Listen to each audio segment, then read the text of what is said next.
प्राचीन भारत की पावन भूमि पर रचित महान ग्रंथ महाभारत की कथा केवल युद्ध की नहीं, बल्कि मनुष्य के भीतर छिपे स्वभावों की कहानी है। यह कथा आरंभ होती है हस्तिनापुर से, जहां कुरुवंश का विशाल साम्राज्य था। इस राज्य की नींव ही ऐसे निर्णयों पर रखी गई थी जिनमें त्याग भी था और भूल भी। धृतराष्ट्र जन्म से अंधे थे, इसलिए राजगद्दी उनके छोटे भाई पांडु को मिली।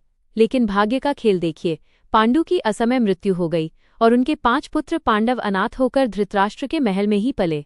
वहीं धृतराष्ट्र के 100 पुत्र कौरव भी बड़े हो रहे थे। बचपन में सब साथ खेलते थे, पर मन के भीतर भाव अलग अलग थे। सबसे बड़ा कौरव दुर्योधन बचपन से ही पांडवों से जलता था। उसे लगता था कि राज्य का अधिकार उसी का है और पांडव उसके रास्ते की बाधा हैं। जब भी वह पांडवों को वीरता, ज्ञान या सम्मान पाते देखता, उसके भीतर ईर्ष्या का विष बढ़ जाता। उसी समय उसका मामा शकुनी उसके मन को और भड़काता। पावन भूमि पर रचित महान ग्रंथ महाभारत की कथा केवल युद्ध की नहीं, बल्कि मनुष्य के भीतर छिपे स्वभावों की कहानी है। यह कथा आरंभ होती है हस्तिनापुर से, जहां कुरुवंश का विशाल साम्राज्य था। इस राज्य की नींव ही ऐसे निर्णयों पर रखी गई थी जिनमें त्याग भी था और भूल भी। धृतराष्ट्र जन्म से अंधे थे, इसलिए राजगद्दी उनके छोटे भाई पांडु को मिली। लेकिन भाग्य का खेल देखिए, पांडु की असमय मृत्यु हो गई और उनके 5 पुत्र पांडव अनाथ होकर धृतराष्ट्र के महल में ही पले। वहीं धृतराष्ट्र के 100 पुत्र कौरव भी बड़े हो रहे थे। बचपन में सब साथ खेलते थे, पर मन के भीतर भाव अलग अलग थे। सबसे बड़ा कौरव दुर्योधन बचपन से ही पांडवों से जलता था। उसे लगता था कि राज्य का अधिकार उसी का है और पांडव उसके रास्ते की बाधा हैं। जब भी वो पांडवों को वीरता, ज्ञान या सम्मान पाते देखता, उसके भीतर ईर्ष्या का विष बढ़ जाता। उसी समय उसका मामा शकुनी उसके मन को और भड़काता। शकुनी छल का माहिर खिलाड़ी था। वह दुर्योधन से कहता कि संसार में वही जीतता है जो चाल चलता है, धर्म की बातें केवल कमजोर लोग करते हैं। धीरे धीरे दुर्योधन के मन में यह विचार बैठ गया कि किसी भी तरह राज्य हथियाना ही उसका लक्ष्य है। समय बीता, पांडव बड़े हुए और उन्होंने अपने पराक्रम से चारों दिशाओं में यश फैलाया। जब उन्होंने भव्य राजसूय यज्ञ किया और सारे राजा उनके अधीन हो गए, तब दुर्योधन की जलन चरम पर पहुंच गई। उसने योजना बनाई कि जुए के खेल में पांडवों को हराकर उनका सब कुछ छीन लिया जाए। सभा सजी, पासे फेंके गए और शकुनी की चालों से युधिष्ठिर एक एक करके सब हारते गए, धन, राज्य, भाई स्वयं को और अंत में अपनी पत्नी द्रौपदी तक। जब द्रौपदी को सभा में लाया गया और उसका अपमान हुआ, उस क्षण धर्म स्वयं कांप उठा। उसने प्रतिज्ञा की कि इस अन्याय का बदला अवश्य होगा। उसी दिन महाभारत का बीज बो दिया गया। सभा में उपस्थित महान योद्धा भी मौन रहे। भीष्म सब समझते थे, पर अपनी प्रतिज्ञा के कारण कुछ न बोले। कर्ण भी जानते थे कि ये अन्याय है, फिर भी दुर्योधन के उपकार का ऋण चुकाने के लिए उसके पक्ष में खड़े रहे। यही महाभारत का एक गहरा सत्य है। कभी कभी महान और ज्ञानी लोग भी परिस्थितियों के कारण गलत पक्ष में खड़े हो जाते हैं। समय बीता, वनवास समाप्त हुआ और पांडव अपना राज्य वापस मांगने आए। तब भगवान श्री कृष्ण स्वयं शांति का प्रस्ताव लेकर दुर्योधन के पास गए। उन्होंने कहा कि यदि वो केवल 5 गांव दे दे तो युद्ध टल सकता है। पर दुर्योधन का अहंकार आसमान छू रहा था। उसने गर्व से कहा कि वो सुई की नोक जितनी भूमि भी नहीं देगा। उसी क्षण यह तय हो गया कि अब विनाश निश्चित है, क्योंकि जब मनुष्य का अहंकार उसकी बुद्धि पर हावी हो जाता है, तब उसका पतन कोई नहीं रोक सकता। अंततः युद्ध भूमि चुनी गई, कुरुक्षेत्र। वहां 18 दिनों तक ऐसा युद्ध हुआ जैसा संसार ने कभी नहीं देखा था। रिश्ते टूट गए, गुरु शिष्य आमने सामने आ गए, भाई ने भाई पर शस्त्र उठाया। ये केवल भूमि का युद्ध नहीं था, ये धर्म और अधर्म के सिद्धांतों का संघर्ष था। पृथ्वी पर अधर्म बढ़ चुका था और अत्याचारी राजाओं का अंत होना आवश्यक था। इसलिए कहा जाता है कि यह युद्ध केवल मनुष्यों की इच्छा से नहीं, बल्कि ईश्वर की योजना से भी हुआ। यदि इस पूरी कथा का सार निकाला जाए, तो महाभारत का असली कारण केवल एक नहीं था, बल्कि कई दोषों का संगम था। दुर्योधन का अहंकार, शकुनी की कपट नीति, धृतराष्ट्र का पुत्र मोह, सभा का मौन, द्रौपदी का अपमान और शांति प्रस्ताव का अस्वीकार। जब ये सब एक साथ मिले, तब इतिहास का सबसे महान युद्ध जन्मा। यही कारण है कि महाभारत हमें सिखाता है कि मनुष्य का सबसे बड़ा शत्रु बाहर नहीं, उसके भीतर बैठा अहंकार और ईर्ष्या है। जब इन्हें समय रहते नहीं रोका जाता, तो जीवन में भी महाभारत हो जाता है। कुरुक्षेत्र की भूमि पर जब दोनों सेनाएं आमने सामने खड़ी हुईं, तब वातावरण में शंखों की गूंज, रथों की गर्जना और योद्धाओं की प्रतिज्ञाओं का कंपन फैल गया। पांडव सेना की ओर से महान धनुर्धर अर्जुन अपने सारथी श्री कृष्ण के साथ रथ पर खड़े थे। उन्होंने जब सामने देखा अपने ही गुरु, पितामह, भाई, बंधु, तो उनका हृदय द्रवित हो गया। उनके हाथ कांपने लगे, गांडीव नीचे झुक गया। उन्होंने कहा, मैं अपने ही स्वजनों को मारकर राज्य नहीं चाहता। तब श्रीकृष्ण ने उन्हें कर्म, आत्मा और धर्म का दिव्य ज्ञान दिया, जिसे संसार आज गीता के उपदेश के रूप में जानता है। उस ज्ञान ने अर्जुन के मोह को नष्ट किया और वे युद्ध के लिए तैयार हो गए। युद्ध का पहला दिन आरंभ हुआ तो पृथ्वी कांप उठी। कौरव सेना का नेतृत्व पितामह भीष्म कर रहे थे, जिनकी शक्ति अपार थी। उनके सामने आने का साहस बड़े बड़े योद्धा नहीं कर पा रहे थे। पांडवों की ओर से बल और पराक्रम के प्रतीक भीम गदा लेकर शत्रुओं पर टूट पड़े। उनके प्रहार से रथ चूर चूर हो जाते, हाथी धराशायी हो जाते, पर भीष्म के सामने सभी प्रयास निष्फल हो रहे थे। 10 दिनों तक भीष्म ऐसे लड़े मानो स्वयं युद्ध देवता हों। अंततः योजना बनाई गई कि शिखंडी को आगे करके अर्जुन बाण चलाएं, क्योंकि भीष्म शिखंडी पर शस्त्र नहीं उठाएंगे। ऐसा ही हुआ और अर्जुन के बाणों से विद्ध होकर भीष्म शरशैया पर लेट गए। उन्होंने मृत्यु का समय स्वयं चुना और युद्धभूमि में ही ज्ञान देते रहे। भीष्म के बाद कौरव सेना की कमान गुरु द्रोणाचार्य ने संभाली। वे अपराजेय थे। उन्होंने ऐसी युद्धनीति बनाई कि पांडव सेना डगमगा उठी। उनके रहते पांडवों की जीत असंभव लग रही थी। तब श्रीकृष्ण ने संकेत दिया कि द्रोण केवल तभी शस्त्र त्यागेंगे जब उन्हें लगेगा कि उनका पुत्र मर चुका है। युद्धभूमि में घोषणा हुई कि अश्वत्थामा मारा गया। ये सुनते ही गुरु का मन टूट गया। उन्होंने शस्त्र छोड़ दिए और उसी क्षण उनका अंत हुआ। ये घटना युद्ध की सबसे मार्मिक घटनाओं में गिनी जाती है, क्योंकि यहाँ धर्म और नीति की सीमा धुंधली हो गई थी। इधर युद्ध का 13वां दिन आया, जो इतिहास में सबसे करुण दिन माना जाता है।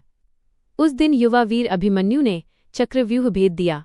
वो केवल प्रवेश करना जानता था, निकलना नहीं। फिर भी उसने अकेले ही अनेक महारथियों को रोक लिया, पर नियम तोड़कर कई योद्धाओं ने एक साथ उस पर आक्रमण किया और अंततः वो वीरगति को प्राप्त हुआ। जब ये समाचार अर्जुन को मिला तो उनका हृदय शोक और क्रोध से भर उठा। उन्होंने प्रतिज्ञा की कि अगले दिन सूर्यास्त से पहले जयद्रथ का वध करेंगे, नहीं तो अग्नि में प्रवेश करेंगे। अगले दिन उन्होंने अद्भुत पराक्रम दिखाकर अपनी प्रतिज्ञा पूरी की। युद्ध आगे बढ़ता गया और हर दिन विनाश बढ़ता गया। कौरवों की ओर से अंतिम आशा थे अश्वत्थामा, जो अत्यंत क्रोधी और शक्तिशाली थे। जब कौरव सेना लगभग समाप्त हो गई और दुर्योधन भी घायल होकर भूमि पर पड़ा था, तब अश्वत्थामा ने रात में पांडव शिविर पर आक्रमण कर दिया। सोए हुए सैनिकों को मार दिया। यह युद्ध के नियमों के विरुद्ध था। इस घटना ने युद्ध के अंत को और भी दुखद बना दिया। अंतिम दिन भीम और दुर्योधन का गदा युद्ध हुआ।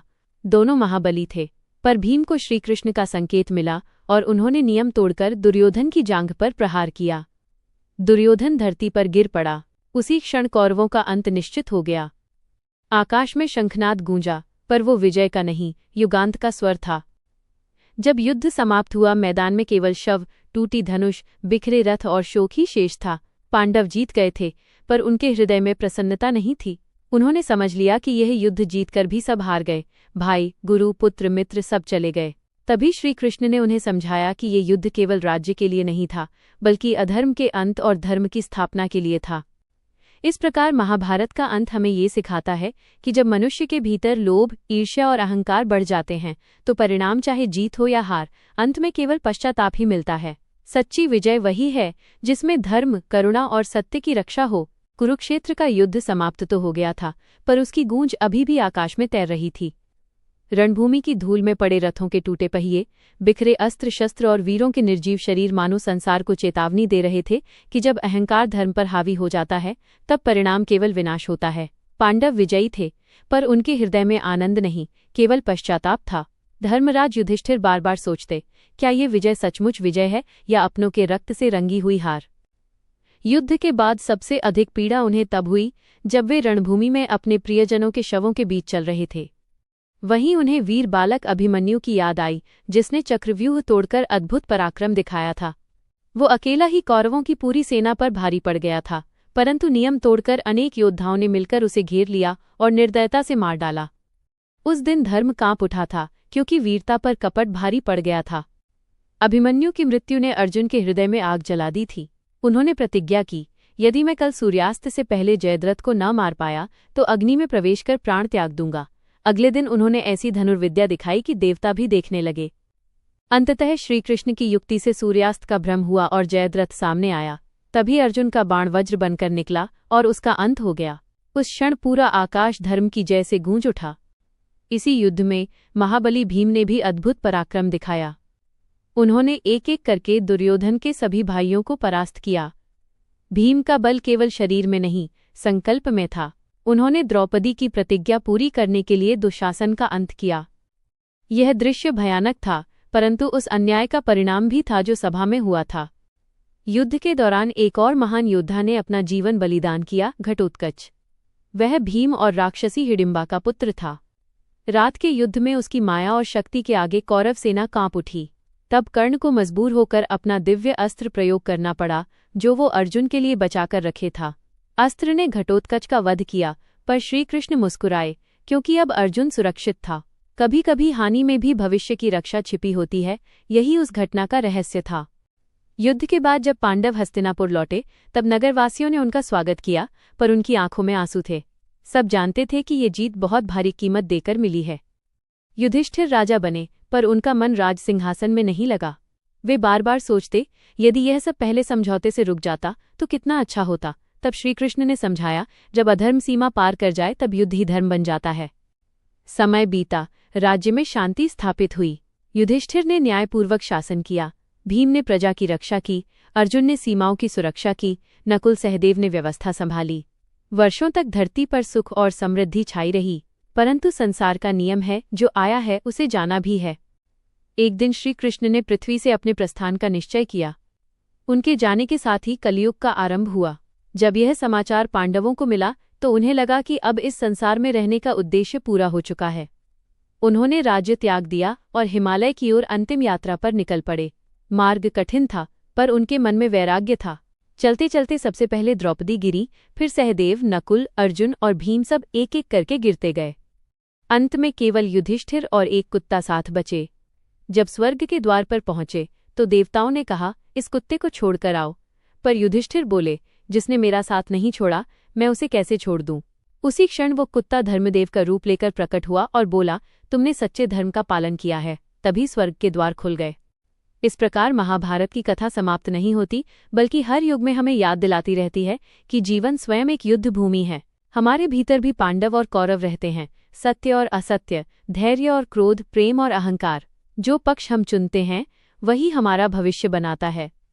महाभारत का युद्ध केवल एक व्यक्ति ने नहीं करवाया था, बल्कि कई कारण, कई लोग और कई घटनाएं मिलकर इस विनाशकारी युद्ध का कारण बने। ये कथा महाभारत में विस्तार से आती है। बहुत समय पहले हस्तिनापुर राज्य में दो कुल थे, पांडव और कौरव। कौरवों के राजा थे अंधे महाराज धृतराष्ट्र, जिनका पुत्र दुर्योधन बचपन से ही ईर्ष्यालु और अहंकारी था। उसे अपने चचेरे भाइयों पांडवों से जलन थी, खासकर भीम और अर्जुन से, क्योंकि वे बल और कौशल में उससे श्रेष्ठ थे। दुर्योधन के मन में द्वेष का बीज बोने वाला उसका मामा शकुनी था। शकुनी बहुत चालाक और कपटी था। उसने बचपन से ही दुर्योधन को सिखाया कि सत्ता पाने के लिए किसी भी हद तक जाना सही है। उसने दुर्योधन के मन में ये भावना भर दी कि पांडव उसके दुश्मन हैं और राज्य पर उसका ही अधिकार होना चाहिए। उधर पांडवों के बड़े भाई युधिष्ठिर धर्मप्रिय और सत्यवादी थे, पर उनकी एक कमजोरी थी, जुए का शौक। शकुनी ने इसी कमजोरी का फायदा उठाया और दुर्योधन को उकसाया कि पांडवों को जुए के खेल में बुलाया जाए। जुए में छल से युधिष्ठिर से उनका राज्य, धन, भाई और अंत में उनकी पत्नी द्रौपदी तक हरवा ली गई। सभा में द्रौपदी का अपमान हुआ। यह वह क्षण था जिसने युद्ध की नींव रख दी। द्रौपदी ने प्रतिज्ञा ली कि वह अपमान का बदला अवश्य लेगी। उस समय सभा में बैठे महान योद्धा भीष्म और गुरु द्रोणाचार्य सब जानते हुए भी चुप रहे। उनकी ये मौन सहमति भी युद्ध का एक बड़ा कारण बनी। दुर्योधन का मित्र कर्ण भी उसके साथ खड़ा रहा। कर्ण दानी और वीर था, लेकिन दुर्योधन की मित्रता के कारण अधर्म की ओर चला गया। उसने भी द्रौपदी का अपमान करने में दुर्योधन का साथ दिया, जिससे पांडवों के हृदय में आग और भड़क उठी। राजा धृतराष्ट्र की पत्नी गांधारी ने अपने पुत्र को कई बार समझाया, पर धृतराष्ट्र अपने पुत्र मोह में अंधे रहे। यदि वे न्याय करते तो युद्ध टल सकता था। इस प्रकार उनका मोह भी युद्ध का कारण बना। समय बीता, पांडव वनवास से लौटे और अपना राज्य वापस मांगा। उन्होंने कहा, हमें केवल 5 गांव दे दो, लेकिन दुर्योधन ने घमंड में कह दिया, सुई की नोक जितनी जमीन भी नहीं दूंगा। यही वो क्षण था जब युद्ध निश्चित हो गया। तब भगवान श्रीकृष्ण शांति दूत बनकर हस्तिनापुर गए। उन्होंने दुर्योधन को समझाया कि युद्ध विनाश लाएगा, पर दुर्योधन ने उनकी बात नहीं मानी और उन्हें बंदी बनाने की भी कोशिश की। तब कृष्ण ने अपना विराट रूप दिखाकर सबको चेतावनी दी कि अधर्म का नाश निश्चित है। अंततः कुरुक्षेत्र में युद्ध हुआ, ऐसा युद्ध जिसमें गुरु शिष्य से लड़े, भाई भाई से लड़े और धरती रक्त से भर गई। ये युद्ध किसी एक व्यक्ति का नहीं, बल्कि ईर्ष्या, अहंकार, मोह, अन्याय, मौन सहमति और अधर्म का परिणाम था। इस कथा से शिक्षा मिलती है, जब अन्याय के सामने मौन रहा जाता है, तब युद्ध निश्चित हो जाता है। जब अहंकार बुद्धि पर हावी हो जाता है, तब विनाश शुरू हो जाता है। जब युद्ध का निर्णय हो गया, तब दोनों पक्षों ने अपनी अपनी सेनाएं इकट्ठी करनी शुरू कर दी। कौरवों की ओर से कई बड़े बड़े राजा और योद्धा आए और पांडवों की ओर से भी धर्म के समर्थक वीर जुड़ते गए। युद्धभूमि चुनी गई कुरुक्षेत्र, जिसे धर्मभूमि कहा जाता था, क्योंकि माना जाता था कि वहां सत्य और धर्म की ही विजय होती है। पांडवों की सेना में नकुल और सहदेव जैसे बुद्धिमान और वीर योद्धा थे। दोनों घोड़ों और युद्ध नीति के महान ज्ञाता थे। दूसरी ओर कौरव सेना में गुरुपुत्र अश्वत्थामा था, जो अत्यंत क्रोधी और प्रचंड योद्धा था। उसके साथ थे कृपा के अवतार समान शांत लेकिन घातक योद्धा कृपाचार्य।